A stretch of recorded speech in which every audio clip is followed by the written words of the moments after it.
Welcome back to the Vanessa G Fitcast. I'm Vanessa Pozos, and here with me is my lovely co-host, Omar Pozos.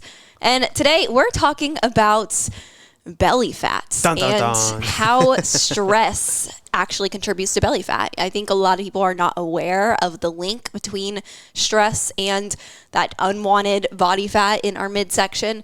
So we're going to uncover the secrets that are really causing your belly fat to accumulate and what you need to know, what you can do about it so you can actually take some actionable steps away from this as well. Yeah, I'm excited about this one. To be honest, and I'm going to be vulnerable with the listeners today, I feel like that's been one of my biggest insecurities as well. Like there's some, from when I gained a ton of weight in college, high school, all that stuff, like that stubborn belly fat has been probably the last, if not the hardest thing for me to get rid of. Even though I've lost weight, I've put on muscle, and it's still there's certain areas that I'm like, oh, my lower belly, I'm like, I don't know about that. So I'm excited, if anything, to learn from you, babe, and just to kind of see what I can also do to help myself out a little bit. So let's dive in. I'm excited. Yeah, well, I mean, belly fat, it's obviously something that's unwanted for most people. I think most people that have it are self-conscious about it. You're not alone there. I mean, that's why like liposuction is such a big deal, right? I mean, think about all that stuff. Absolutely. But the thing that people don't realize is that belly fat is also often a symptom. It's a symptom of an overstressed body. There is a huge link between our main stress hormone, cortisol, and the accumulation of belly fat. And so for a lot of people, that's why we typically start with always looking at people's stress levels and really working with them in a holistic, whole body, whole life approach to tackling the belly fat that they haven't been able to lose from just going from diet to diet to diet, because often it's not just your diet that's the problem. There's more things beyond that are a problem itself. Yeah, that's a great point. And if you think about it too, you might have, lifestyle stress, but then if you're constantly, not fueling your body the right way or overtraining, like that's added stress. So it's like stress on top of stress. Like no wonder the belly fat's going to stay there, right? Yeah, there can be mental stress, emotional stress, physical stress, like Omar was mentioning, of like if we're overtraining, we're not working out in the correct ways, if we're too sedentary, like these can be different forms of physical stress in the body. Man, stress is just the worst. Well, we live in an overstressed society. I mean, it's the unfortunate kind of like shadow side to the modern world we live in, where it's amazing that we have access to so many things. I mean, who doesn't love, Amazon Prime and like the ease of getting food delivered to you, Uber Eats, like all these different things. We also have to recognize that we're also exposed to way more chemicals than we were in the past, way more toxins, and that's also a stressor on the body as well. Yeah. So it's just, you have a certain tolerance for stress, and everybody's is different. That's why some people can handle more than others. That's why some people can, go to CrossFit 6 times a week and not really worry too much about their nutrition and look shredded. And that's when people are like, oh, but it's fine. But then the next person goes to try and do it, aka myself, and you just get destroyed. Unfortunately, our bodies are all different, and we all have different levels that we can tolerate when it comes to stress. But it's not just, oh, am I stressed from work? It's like all the different stressors that are attacking us all at once, and they all eventually fill up the bucket. And if we don't have something like a little, like I like to picture literally a bucket, you have water pouring into the bucket, that's your stress. But at the bottom of the bucket, there should be like a little, a little spout, like a little spigot, where it's like that's what you can drain out of the bucket. And if you aren't regularly draining the bucket, letting some of that stress out in healthy ways, then your bucket is going to overflow, and that's when you're going to end up with burnout, with chaos ensues. Yeah, with health issues, serious issues. Yeah. So it's like, at worst, if your stress is uncontrolled, you can develop major health concerns, major health issues. At best, you're probably going to end up with some unwanted body fat, because we actually have 4 times more stress receptors in our abdominal area, and that's why we tend to store more belly fat in that area. So, I didn't know that. That's interesting. Yeah. So let's talk about some of the ways that stress actually ends up causing belly fat, and some specific takeaways that people can take home so that they can actually tackle not just their stress levels, but their unwanted belly fat as well. Yeah, absolutely. And I just want to say too, like when you're talking about stress and, whether it's CrossFit or lifestyle stuff, even for myself, the little things of like looking at my phone first thing in the morning, like it just gets my brain going. It gets me wired. And I've tried to do different things. And it's one of the things that I really struggle with, because as soon as my alarm hits, I hit snooze on my phone and I go right on Instagram. I'm like, oh, I need to stop doing that, right? But it's just, it gets my brain going, and it's those little things that causes, like you said, your bucket to fill and ultimately just chaos to happen. I'm just over here smirking at him because this has been like on your list of goals on our weekly meetings for how many weeks now? And it's like week after week, you didn't hit it. Yeah. I know it's hard. It's a lot easier said than done. And that's why, I am very interested in this whole topic, because ultimately it has such a big impact, not only on your physical body, but just your internal, chemicals, your stress hormones and all that stuff. So yeah, I'm guilty of it all. Yep. Well, so let's dive into, like, yep, you are. You are. That is absolutely correct. Let's dive into the top 4 ways that your stress is causing your belly fat. So number 1 is uncontrolled eating. And I think this one people are most like, yep, I've done that. I'm guilty. I've seen it happen myself and others. And that's because, come on, we all talk about stress eating. Like we've termed it stress eating because it's such a common thing.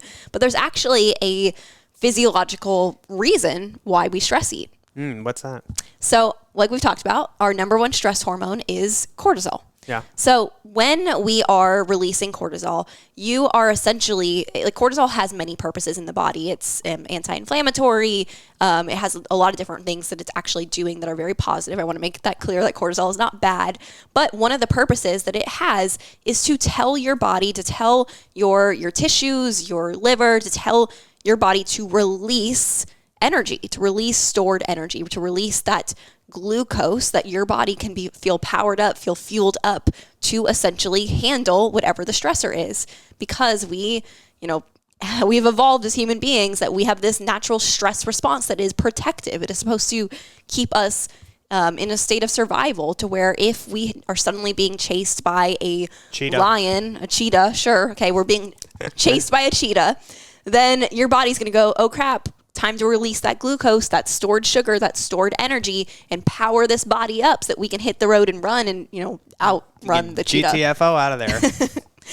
But the reality is, most of our stressors day to day now aren't really a state of survival where we need like a physical burst of energy to burn that off to survive. It's more like a physical or mental stressor, to where we just need to deal with the emotions. We need to handle the external stress that we are perceiving, but our body is still creating the same response. So it is stimulating your body to release the stored glucose. It might temporarily put down your appetite. That's common, because essentially when you're in this state of like survival mode, go, we got to live, your body's not being like, it's a great time to stop for a cheeseburger. Like, I'm hungry right now. Which is probably the reason why it's so many, especially like hard or like corporate women that work long hours, they just don't eat throughout the day because they're so focused on. Yeah, they're like, well, I'm just not hungry. It's like, yeah, because you're stressed. Your body's like putting your appetite down a little bit, because it's thinking like, we have to survive here. It doesn't matter. We don't need to eat. We just need to survive for a moment. Yeah. But in the moment where you're no longer in that survival mode, your hunger is going to spike way up. Or for some women, I'm actually typically more on this side of things. When I get stressed, I do get hungry. And so that also can just be more of like an immediate response, to where now your body's releasing the stored glucose, to releasing that energy to kind of get your body going, get you moving, get you running away from the tiger, the cheetah. But in that moment, you might also be like, I feel like I just am hungry, and like I just can't, I can't control my appetite. Like, I just want all these different things. I want quick sugars. I want sweets. I want easy foods that just taste good, because that's what your body is telling you. Like, yo, I need quick energy. We got to get going. Yo, do you think, and I'm just totally curious here, do you think the reason why we go for those like sugary or the satiating foods over, or is satiating the right word? I guess the more like crave-like. Definitely not satiating. Yeah, the more crave-like foods, right? The junkier foods. Is it because they're probably going to give us like that high burst of like glucose into our system, or like what's the reason why we tend to go more for the the junkier foods as opposed to the nutrient-rich foods? Yeah, so I think the word you're looking for is like we go for the more hyper-palatable foods. Yes, palatable, not satiating. That's what I was looking for. Because it's your body wants quick, easy to digest sugars. Simple carbs. What's easier to digest than straight sugar? Like that's converts straight into sugar. There doesn't have to be any kind of conversion process. I like how you like literally went right into your vein, insert it into my vein. Just give me the sugar, just shoot it up. But yeah, no, your body wants quick sugar that can burn right away, because it's like, man, we are burning through these stored sugars. We need more sugar to actually power us through so we can survive in this moment. But at the same time, you're powering down other systems and processes in the body because that aren't necessary for survival. So it's like your reproductive processes are going to be powered down. Your tissue repair processes are going to be powered down, which means if you are somebody who is working out, like if you go to the gym in the morning and then you go work a long day in a corporate job and you're really stressed, your body is not recovering from that exercise in the gym, and it's just a matter of time before you start experiencing injuries or just feeling like you're falling apart, feeling like you're not getting any stronger, you're not noticing any toned muscle coming from how hard you're working. Like there's a reason for that. Is that why your metabolism also gets downregulated along the way? Because it's not an essential activity, I guess, or yeah. So I mean, really what we're talking about here, when we're in this state where like we release that surge of cortisol, that process is typically referred to as fight or flight mode. It's in other words, like it's your sympathetic nervous system. It's going into that overdrive essentially of like, yo, we're just in survival mode. I don't know why I keep saying yo, but like that's my body's way of being like. I was going to say, you've never even said that word. Now you're all of a sudden like, yo. That's my survival word. But your body is just purely focused on survival. So anything else that is unrelated to survival, like digesting our food, is no longer important. So that's where it's like, it's not an immediate reaction of like, oh, now your metabolism is slowing down immediately because of fight or flight mode. But that's going to be the chain of events that happens if we continue in this place if we're continuously in fight or flight mode, because just different problems are going to happen. And we're going to get more into that a little bit later in the podcast as well. Yeah, that's crazy. But let's talk about how to take control of this overeating response, this stress eating, this very common response we're seeing. Well, the best thing you can do to prevent overeating is to eat regularly planned meals. Now, again, if you're somebody who you find yourself not really having an appetite during the day when you're working, super, super common, but it's extra, extra important that you are still aiming to eat regular meals every 2 to 3 hours to make sure that you are bringing that cortisol down, because that is what happens. When we eat that food, that actually lowers our cortisol levels. So that's the response that happens. But if you aren't eating, your cortisol just keeps staying up, it keeps spiking, and eventually you're going to have a big crash. So even if you aren't hungry, give yourself small, easy to digest meals, because if you don't feel like you have much of an appetite, go for the little meals every 2 hours. It's going to be easier to eat, and just make sure that those meals always contain a protein source. So, maybe chicken, fish, eggs, some lean beef would be great, things like that. Also, you need to have some vegetables to give your body some fiber. Make sure that you have some healthy carbs, whether that's rice or potatoes, quinoa, something along those lines that can give your body some of that really nice energy, but not like the really quick digesting carbs. We want something that's a little bit slower digesting to power you through. And then, of course, we need some healthy fats. You need some oil, some avocado, some nuts, something there to really help control your blood sugar response, because that's really what we're working on here. We don't want to have these highs and lows in our blood sugar, because then our cortisol closely linked with blood sugar, you're just going to end up with a mess. Yeah. And isn't it crazy too? I mean, when you mention it this way, it sounds simple to the point where you're like, oh, like I'm an adult person. Like I know that I shouldn't starve myself. I know I shouldn't get to the point where, I only drink coffee or water for, the first 6 hours of my day.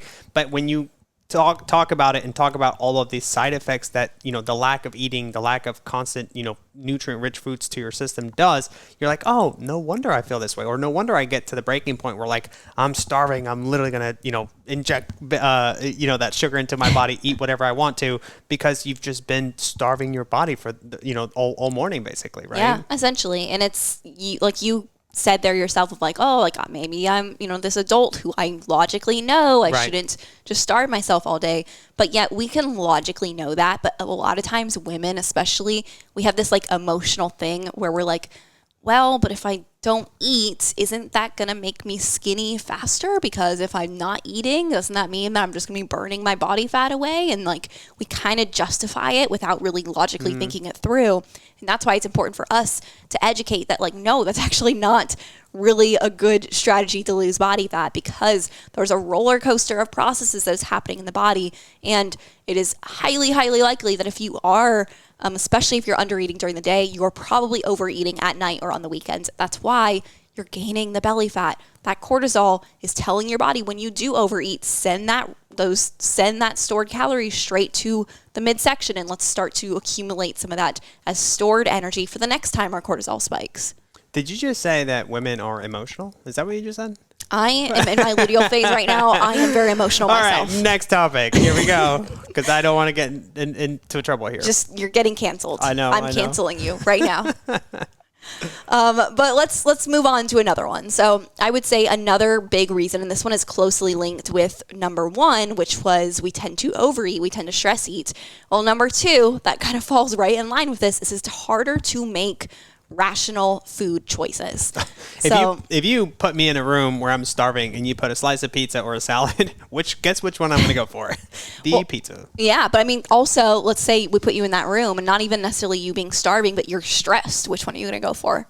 Again, the highly palatable one. Exactly. It's when we are stressed, like research does show this, when we're in a stressed state of mind, we are more likely to be impulsive. Like, I don't think we even need research to prove that. We all know that when we are stressed out, we are more likely to be like, screw it, I'm pulling in Chick-fil-A on my way home. Like, I deserve this. It's been a hard day. Treat yourself. I'm getting it. Yep. We have that desire for instant gratification when we're stressed out. That's where we start to make our decisions based on emotions. And the funny thing is, because this has happened to me so many times, literally as soon as you take the last bite, you're like, why did I do that to myself? Or, why now I feel like crap because I've just stuffed myself for the last 20 minutes and now I feel disgusting or I feel terrible. And it's, that same process over and over. Yeah. Well, I mean, food is one of those things, and that's where it's like we have to work on our relationships with food alongside this, because now we can develop a really unhealthy relationship with food as we're getting in this pattern of stress eating, of making choices that don't support our goals when we're stressed. And now we're getting into this like guilt cycle to where I'm overeating and now I'm feeling guilty and I'm shaming myself for it. And then that's going to lead to more, eating of these hyperpalatable foods. And that's when before long you end up in a place of binge eating and you're reaching out to me like, I don't know what to do anymore. Like, help me. And if you take a pause for a second and literally go back to how the podcast started. It all started by like stress. Like, I'm super stressed, which is something that so many people go through. But if you don't, address it appropriately, now you start, under eating, you start making irrational food decisions, you start overeating. And then that's how we get ourselves into this rabbit hole of we're stressed. You didn't know how to properly address it and take care of it. And now you're having bad relationship with food, under eating, not feeling your body the right way, and it's causing an array of problems, basically. Yeah. And it's crazy how fast something like that can spiral out of control. Yeah, exactly.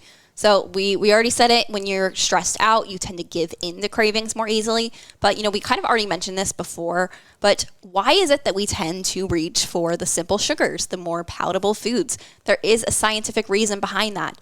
I mentioned this a little bit briefly before, but when you are having those simple sugars, what is going to happen is that it's going to release insulin. That insulin actually works essentially as like a partner buddy with your cortisol, to where that is your body's way of saying, okay, it's time to put cortisol down. This is why eating breakfast is important, because our cortisol is naturally highest in the morning. And when you eat breakfast, that brings that cortisol level down. So ladies, also, if you're stressed out, don't skip breakfast. Side note, stop skipping breakfast. But we need to have those carbs to help our body naturally lower cortisol. But if we're overstressed all the time, your body's going to constantly be sending you a signal of like, let's get some of that quick sugar in. Let's really just like feed that craving, because we need to lower our cortisol. So that's why when you're highly stressed, you're going to find yourself reaching for, the baked goods, the white pastas, and like the really carby meals that you probably aren't going to feel your best afterwards too, because it's just too much carbs in one sitting. And then now you have like that big insulin dump and you just crash. You're going to be like Michael Scott before his big race, when he was just feeling, Alfredo pasta, whatever he was eating. Oh my gosh, that was disgusting. But, you know, if we continue down this pattern, now you're consistently high cortisol all the time, what's going to happen is you're actually going to start to damage your cells. So this is something that actually happens very commonly. This is something that I experienced myself, where, you know, I was in the depths of some really pretty bad adrenal fatigue. I put off my stress for a very long time, and I didn't realize until later that I had really done some damage on a cellular level to where that's where I was actually finding myself, because essentially, you know, if you're damaging your body on a cellular level, there's gonna be a lot of issues that go on. But it's basically like now your body, your brain is sending these signals via hormones. Hormones are like little messengers that need to go to the cells to tell your body what to do. But now your cells are damaged. Those messengers can't get in.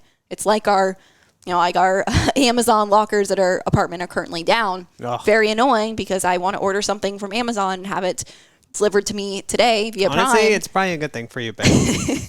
But it won't get delivered because our Amazon lockers are down. It's the same thing that's happening in my body, but now my cells are getting damaged, and essentially now I'm sending these signals from my brain into my cells, but they're not being sent. So when you're sending signals with your hunger hormones, so ghrelin and leptin, your body might not be hearing those signals, and you might be thinking like, gosh, I'm not full yet, until suddenly you're like, oh my God, I feel like my stomach is about to burst wide open. That's what starts to happen because those signals, those messengers are not working very well anymore. So there's a lot of issues that can start to evolve where now you can find yourself in patterns of really overeating, feeling like, why do I feel like I can eat so much more than all the people around me? Maybe might be damage on a cellular level that is happening. It's hard to say that word sometimes, gosh. Yeah. And what I was going to say too, I mean, as you were kind of chatting, I'm like, man, this kind of sounds like a car. Like if you think about it, it's like, you know, a red light goes off and you're like, okay, instead of like, I'm going to fix, you know, the dashboard so that the light doesn't go off. It's like, why don't we just dig a little deeper and see what's causing that light to go off and causing the misfire or causing the, whatever is going on in the car. I'm not much of a car, if you can tell, car guy. But yeah, that's what it is. It's, you know, a lot of people I think put Band-Aids on symptoms instead of actually getting to the root cause of what's causing these things so that they ultimately don't have to either, you know, deal with this or they actually know what's causing it so they can actually fix it, if that makes any sense. Don't ignore your check engine light, although I do tend to do that with my car, but with my body. When was the last time you got your oil changed, babe? I don't know. When did you take it last? Exactly. But yes, so if you are somebody who maybe resonate with this one of you feel like it's harder to make rational food choices, you tend to just reach for things that are not the best choices when you're stressed, what you can do to really take control of this is plan better for your meal. So like we talked about in the previous one, it's important to eat frequent small meals to make sure that you don't find yourself overeating at night, but to keep the cravings at bay and to make sure that you are making the best choices for your goals, not just giving into cravings left and right, is to plan out what you're going to eat in advance. So I recommend always, you know, for the following day, have a plan. If you like to even plan for the week, go for it. I encourage a lot of our clients to plan out their menu for the week on Sundays. Just have a plan. If you don't plan, you're planning to fail. Dun, dun, dun. Yeah. Now, let's get into the juicy stuff. So, what's the juicy stuff? You know, those ones I feel like were the kind of the obvious ones. We have to just like check off that typically happen when we're stressed. But now there's some things that people don't realize. But they're not really that obvious. I mean, sure, they're obvious to like somebody like you that you know what to look for. But for somebody, it's like, oh, yeah, I'm actually not eating during breakfast. Look how great that is. And it's like, actually, no, it's not. But I get your point. But you're right. These the ones you just mentioned are easier to spot. But yeah, let's get into the juicy ones. Well, what a lot of people don't realize, and like I had kind of alluded to in the beginning, your belly fat, it might not just be something that's annoying. You're like, oh, I just really want to lose this belly fat so I can look better in bikini. It might be a symptom of something deeper. And for a lot of people, it's a symptom of chronic inflammation and hormone imbalances. So I really think this is one of the most dangerous side effects of continuing to have high stress levels over time is you're going to develop chronic inflammation. Chronic inflammation, it is something that like it's hard to detect in advance. A lot of people talk about being like, oh, I'm so inflamed because I had a few drinks last night and look at my face, it's all puffy. And like, yes, at times you can see some puffiness. That might be a little bit more of like acute inflammation, but chronic inflammation is happening on a cellular level and you can't see it happening until you get to a point where you are just having like so many check engine lights in your body going on at once that it is like impossible to ignore. chronic inflammation, it can show up in a lot of different ways. But if we are stressed, so again, we're releasing the cortisol. Cortisol is our main stress hormone. Cortisol itself is actually anti-inflammatory. That's why, like, do you remember when you shots? Exactly, when you had your back issues, when he was once laid out on the floor, could not move, and like slept on the floor? I couldn't even tie my shoes. Days. That was I slept on the couch in like a fetal position. No, you couldn't even get on the couch. I had to like make you a bed of blankets on the ground. This is again, don't do extreme. Just don't be an idiot. Yeah, don't be an idiot in the gym, because that's what happened when he pushed himself too hard in CrossFit classes and he blew out his back. But twice I did that. Yes, twice, because he didn't learn his lesson the first time. All right, inflammation. So what happens when you're laid out and you need to go and get something done to your back? You get a cortisone shot. Exactly. And those things are not cheap, by the way. They were like $1,200 a shot, and they don't always work. So anyways, going down a rabbit hole here. Yeah. So whether it is, chronic stress from like I was saying, whether it's like physical stress, like you're overtraining your body, whether it's mental stress, you have a lot going on like in your relationship, or, just like different things going on there, whether it's emotional stress, like there's a lot of different things that can happen, that your stress stays really high, your cortisol stays really high, but eventually it plummets. Your cortisol doesn't actually stay high forever. There are stages to where now your cortisol is high. You probably actually feel pretty good at that point in time, because the cortisol itself is anti-inflammatory. Other than like the constant stress eating, you're probably like, hey, I feel pretty good. I'm really focused. I'm getting a lot done at work. Like, nothing's wrong. If you're like me, you're like powering for a while. Like, everything's great. I got this. I'm crushing it. Like, nothing can put me down. Eventually, though, you start to find yourself going through these different stages. So there's essentially like 5 stages that ultimately lead to adrenal fatigue or adrenal insufficiency or burnout. There's different just terms that are really used for what happens in this process. So stage number 1, I call this the hot stage. This is when your cortisol is just like at its peak. Your cortisol is really high all day long, which it should not be really high. You're just like constantly on the go. You're kind of feeling like, man, I have a lot of energy. I actually feel really good. You're probably starting to have a hard time sleeping though, which is kind of like, it's annoying, but like, whatever, it's not too much of a problem. But this is when you actually have the highest cortisol. So stage 1, people think that your cortisol gets higher as you go. No, stage 1 is actually when your cortisol is the highest. But your body cannot continue to produce cortisol at high amounts. Eventually, your adrenals, which are it's the gland that's releasing cortisol, those adrenals start to get taxed. Now we start moving through the different stages. So the next stage, I call this wired. So this is where you start to feel truly like you're wired, because you're starting to burn through that cortisol. You're not all the way up anymore, but you're still kind of like jittery. Okay. So we go from wired to now we're worried. Now this is where it starts to become more of like a mental thing. So it's like we went from feeling like physically like I'm on the go all the time, I have all this cortisol in me, to now I'm starting to feel like my head is just spinning. Like I feel stressed. I don't feel like now you're starting to recognize the stress in yourself, which is ironic, because actually at the point you're like 3 stages in, your highest stress was actually in stage 1 when your cortisol was highest, but you didn't recognize it then. Stage 3 is when people start to realize like, yeah, I think I'm really stressed. Feel like I'm having breakdowns more, not feeling great.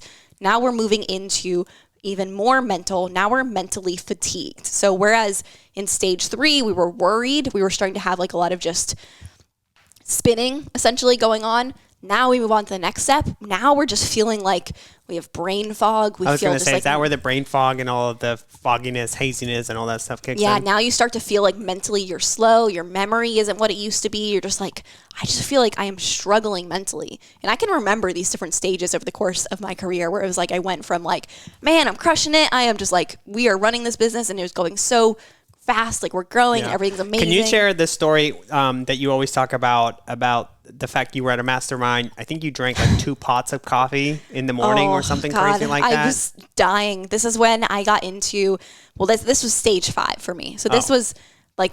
You were like on the other end. Oh yeah. No, stage 4 was mentally fatigued. And that was prior to that, where I was just really mentally tired. And you kind of just almost start to feel. You were basically running on like adrenaline this whole time. I guess cortisol. Well, yeah. Well, no, you're no longer running on cortisol, because your body's now at this point, as you're getting further down the stages, your body can't produce cortisol anymore. So now you get to stage 5.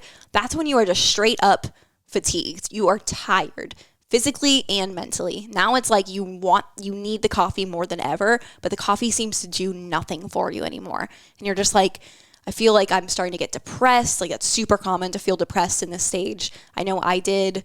You're just feeling like you're just exhausted no matter what you do. Like, now you're at a point where you're like, I could feel like I could sleep all day long and it just does nothing for me. And it's like you just feel mentally and physically so tired. And that's because you're no longer producing cortisol. Cortisol is what wakes you up in the morning. It's what, when like I woke up this morning without my alarm and I was just like, I'm ready to go. I'm telling you, when I was at stage 5 adrenal fatigue, I, in the mornings, felt like I'd been hit by a truck. And for hours over the course of the whole day at my worst, I just felt terrible. And I would just go for coffee after coffee, try and like give me these mini pick-me-ups, but they barely were doing anything anymore. And that's because essentially what happens now, we're going from stage 1 to stage 5. At these beginning stages, your cortisol is at its highest. That's actually causing your blood sugar to increase. So you're essentially, like you're using that extra energy like we talked about, your fight or flight mode, you're releasing the glucose, your body's using that glucose supposedly to run from a tiger. If you're not running from a tiger, if you're just stressed because of work or, different things going on in your life, then you are just have this high blood sugar. You're having these more issues going on because now you're releasing insulin. Your body's trying to balance it all, but you're repeating this process day in, day out until you start to become insulin resistant. Now you're starting to get puffy. You're starting to gain body fat. Were you gaining body fat primarily? In your belly. That was the first place for myself that I noticed I was getting really, really puffy. I was looking at like photos after photos because I was still, I was working with a coach. Everything, like I hadn't changed anything about my nutrition or my training. And I was like, that's weird. Like, why is it like every photo I look at, I feel like my belly's getting a little bit bigger. It's like just like this subtle little change. And now I'm starting to notice like all over I'm getting puffier. That's what's happening in these later stages of adrenal fatigue as well. Yeah. And just from somebody that basically saw this all kind of unravel from the sidelines with you, Vanessa, I think especially to the overachievers, the high energy, the women that are on the go every single time, whether it's with family or work or personal life or whatever. I mean, the fact that how easily this can unravel and how easily this can happen is almost scary, right? And I say this because, for those women that are listening that are, the super high achievers, the, super moms that do everything and they don't need anybody's help. Like, I get that and more power to you. You guys are amazing, but it comes with a cost. And this is the cost. This is the other side of it, that you're literally burning your body into the ground. And there's going to come a point, whether you like it or not, where you're going to hit a wall because your body just cannot sustain this level of stress, basically, right? Yeah. And I say this because, seeing it from the other side, I have now seen how much work, how much time, effort, money, coaching has gone into getting you out of this basically this shape. Don't do this to yourself, because in the moment you're like, oh, whatever, this will never happen to me. This will never be me. But I've literally seen it happen with my wife. And I can tell you, as a partner, as a husband, it's really shitty for her to go through all this stuff because it's hard. And it's not just hard for you, it's hard for the partner too. So if you guys can avoid it, please, I'm telling you now, listen to the warning signals, listen to the check engine lights like Vanessa said, because once you're in this process, to get you back out of it, I mean, sure, it is possible, but it's going to take a lot of patience, a lot of effort, a lot of time, and it's just something that can very much be avoided if we listen to those signals first and foremost, Yeah, and again, like the easiest stages to reverse are those early stages. The hardest thing to do is to recognize that you are in those early stages, because especially stage 1, it feels good typically. It does. And it's really hard to be like, it's not really an issue right now. Like, I can kind of like hear what you're saying, but like life is always stressful. Like, I'm always going to be me. Like, I've always been this way, or like, this is the stage of life I'm in right now. Like, it's so easy to justify it, but I promise you, you're going to regret it so much if you don't take control of it now. Work on these things now. So how can you take control of it? What can you do right now? No matter what stage you're in, these things will be applicable for you. 2 things that you can really work on by yourself right now: taking control of your stress management habits and really optimizing your diet to make sure you're getting in plenty of nutrient-dense, anti-inflammatory foods. So let's talk about your diet.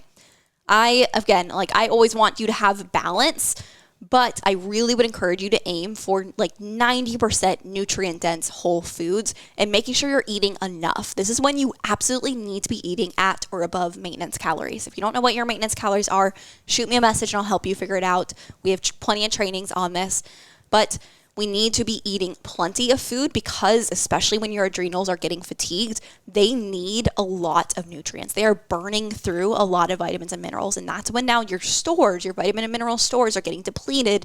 And then you're going to have more things start to show up. I just shared about this on my Instagram yesterday, but I remember like before I even recognized I had adrenal fatigue, I remember being really frustrated because my nails wouldn't grow. And this was like right before. Now you got your Barbie nails on today. I know, I have my Barbie nails. But this was right before we got engaged. And I knew you were going to be popping the question soon. So like for the months leading up to it, I had been like trying to get my nails in good shape because I was like, I know it's probably going to happen in this, like I'm not even probably, I know it's happening in July. I know exactly the day it's happening on. I've already figured it out. That's the worst. You're the worst. But all of that to say, I was like, I want my nails to look good for getting engaged. I know girls resonate with this. It's like, it's an important thing. I remember you were like, babe, you sure you don't want to take an Uber on this one to dinner? I'm like, why do we need an Uber? You're like, I don't know, just in case we need to be drinking. I'm like, what are you talking about? I was like, whatever. I know exactly what you're hinting at. Yeah. But no, I remember even like the month before. And so like I was trying to get my nails to grow to like a nice length that I wanted them to be at, but they would not grow out. And then when they did, they would immediately break. And I remember like a month before I knew you were going to pop the question, I had like got them to a decent length and I was happy. I was like, all right, this is good. I just need to maintain this. And then they broke. And I remember I went, you probably don't remember this because you're like, those are the many things that I just block out in my memory. But I remember I kind of went to you and I was like actually in tears. Of course, I was also. No, I remember. I was also highly emotional during this time because of the different issues going on hormonally. But I was like, I literally went to him crying. I was like, my nails just won't grow and they broke again. And I'm like, I can't tell him that I'm upset because I know he's going to pop the question. I want them to look good for that. But I'm like just upset in general. And so a long aside here to essentially say that like there are other issues that typically start to go on. I know for a lot of women, their hair might start to get thin, their nails might start to be more brittle, start to be more thin, not grow as fast. Your skin can start to like not look as good. There's a lot of different things that can happen, depends on the woman, but typically this boils back. Again, you're not giving your body enough nutrients. So give your body plenty of nutrient dense whole foods. We want lots of anti-inflammatory foods. We want fish. We want, fatty fish like salmon. We want avocados. We want berries, blueberries, raspberries, strawberries. Like these things are basically fantastic. A very diverse food or diverse diet. Yeah, we want a variety of dark leafy greens. These vegetables are fantastic. We want really a variety of different vegetables, different colors. Legumes are great. Don't forget to add in like some dark chocolate is great for inflammation. So don't feel like you can't eat that kind of stuff too. Like having some balance, but making sure you're giving your body plenty of food is so, so important. And especially at the later stages of adrenal fatigue, I don't talk about supplementation very often, but this is when supplementation is typically key. I will not say what supplements to take because this is hyper individualized. You will never hear me, recommend supplements on this podcast because I believe supplementation is extremely individualized. That's why, I've been approached by many companies to be sponsored for different supplements, and I always turn it down because I don't want to push supplements onto people unnecessarily. You need a custom supplement protocol in these later stages of adrenal fatigue, and that's where one-on-one coaching is very, very important. So all of that to say, work on your nutrients.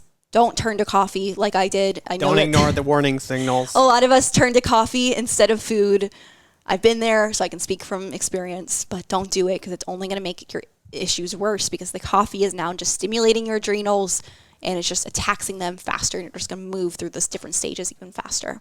So that's the food side of things. I also mentioned, and I won't go too deep into this, but stress management habits are key. So we just need to do things like, I know for a lot of women, they're like, again, I'm so stressed and like, I can't do anything about it. My kids are stressing me and they're always going to be that way. It's like, I can't get a handle on this until they're out of the house.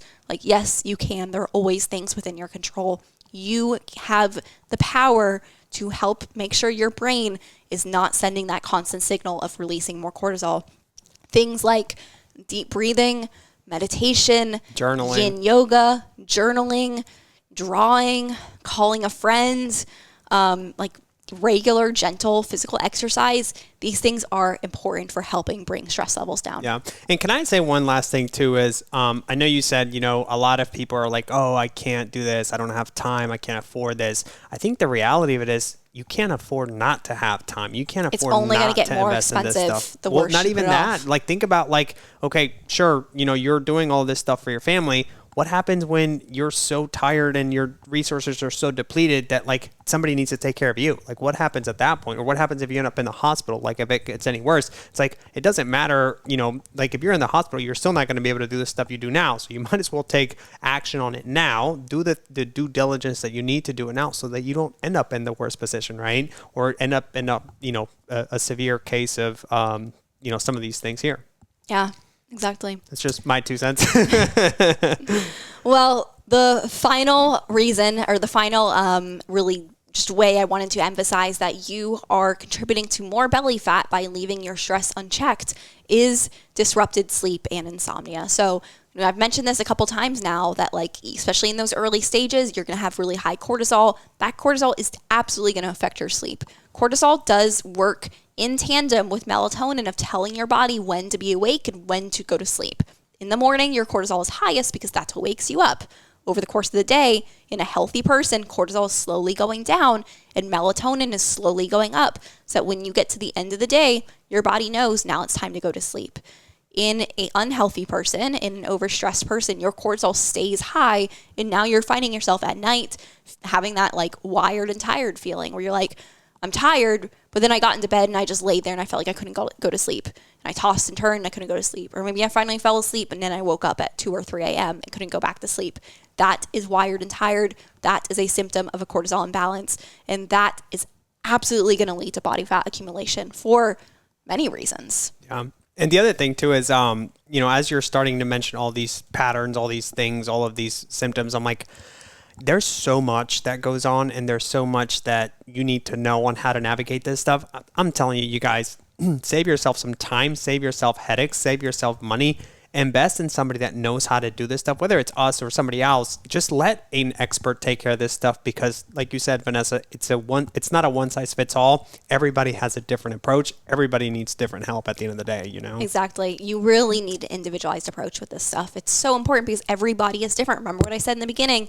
Our bodies have different tolerance levels for stress. Our bodies have different sizes and different types of buckets to hold the stress, and you need to have something that's really for your body, depending on where you're at in your stage of stress. Because if you're at beginning stages of adrenal fatigue, you're going to need very different supplementation than somebody who's at the later stages. And if you give yourself the wrong supplementation because you're just, following some random person on Instagram who's saying, drink this adrenal cocktail and take this supplement that I'm sponsored by, guess what? You might make your issues worse because you're actually doing something that is actually causing your cortisol to go down when you're in the later stages and it's already down. You actually need something to get it up. So that's why, again, don't turn to Instagram for advice unless you're looking at my page and I give you good advice. Unless it's me.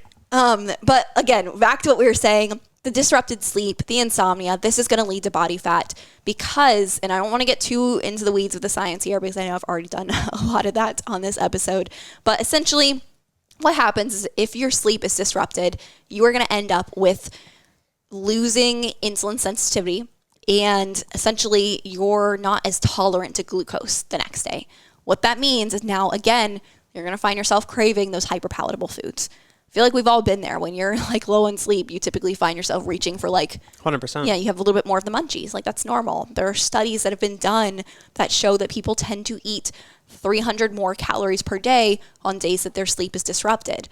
If you're doing that day after day, you're not having good night's sleep over a course of time, that is absolutely going to turn into body fat because now you are actually overeating. You might not even have an issue of undereating. You might just be straight up overeating.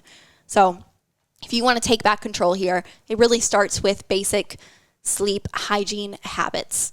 Let's control our sleep. So set up your bedroom for sleep. We like dark blackout curtains to really take all the light out. If there's any kind of electronics, anything that have any kind of light, get rid of the light. I know I was in a hotel room last weekend. I was with a couple girls that were all very light sensitive. And there was this one glowing blue light on this one mirror and we covered it up because we're like, we cannot have any of that light disrupting our sleep right now. At the hotel there was? Yes.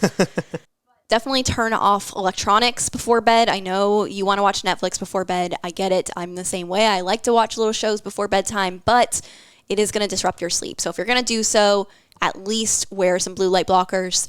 I love my Felix Gray blue light blocker glasses, but best case scenario, you're not going to watch anything before bed. You're not going to be on your phone like Omar before bed, and you're not going to watch any TV before bed. Stay off the electronics. And another big one is reduce your caffeine intake throughout the day. So in general, if you're dealing with this type of stuff, if you can taper off your caffeine intake in general, that's going to be best. But if you are a coffee drinker or any type of caffeine, do not have caffeine after 2 p.m. That's when it's shown to be most disruptive on your sleep. So if you are finding that like now getting to the end of this, you're like, yeah, I'm probably one of these people that you're talking about who they're dealing with belly fat because of my stress levels. If you're finding yourself in this position, go ahead and reach out to me on Instagram. We are currently taking a limited number of free consultation calls to help you out with this problem. We'll walk you through a game plan, really help you out with your situation, give you some advice. So if you want to get one of those, if you want to snag one before we fill up on our schedules, just go ahead and DM me the words consult call and we'll get that set up for you. So thank you so much for listening. We'll be back next week. See you guys.